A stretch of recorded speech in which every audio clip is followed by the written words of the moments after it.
ৰাজ্যৰ লাখ লাখ শিক্ষাৰ্থীলৈ সুখবৰ। 11 ডিচেম্বৰৰ পৰা প্ৰদান কৰা হ'ব আনন্দৰাম বৰুৱা বঁটা। HSLCত ৭৫% বা তাতকৈ অধিক নম্বৰ প্ৰাপ্ত শিক্ষাৰ্থীয়ে পাব আনন্দৰাম বৰুৱা বঁটা। ১২,৫০০ টকাৰ জলপানী আছে আনন্দৰাম বৰুৱা বঁটাত।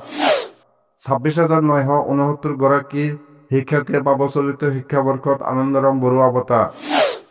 ৩,৩৭,৩৭,০০,০০০ টকা এই বঁটাৰ বাবে ব্যয় হ'ব ৰাজ্য চৰকাৰৰ। মুখ্যমন্ত্ৰীয়ে আনুষ্ঠানিকভাৱে প্ৰদান কৰিব এই বঁটা। 11 ডিচেম্বৰতে প্ৰদান কৰা হ'ব ড বাণীকান্ত কাকতি বঁটাও। HS উত্তীৰ্ণ শিক্ষাৰ্থীয়ে লাভ কৰিব স্কুটি।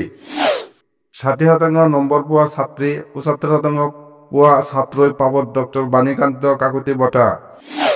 এই বৰ্ষ ৪৮,৬২৩ গৰাকী শিক্ষাৰ্থীয়ে পাব ড বাণীকান্ত কাকতি বঁটা।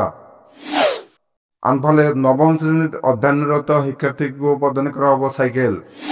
মুখ্যমন্ত্ৰীৰ বিশেষ আঁচনিৰ অধীনত প্ৰদান কৰিব চাইকেল। ৩,২৩,৬৪০ গৰাকী শিক্ষাৰ্থীয়ে লাভ কৰিব চাইকেল।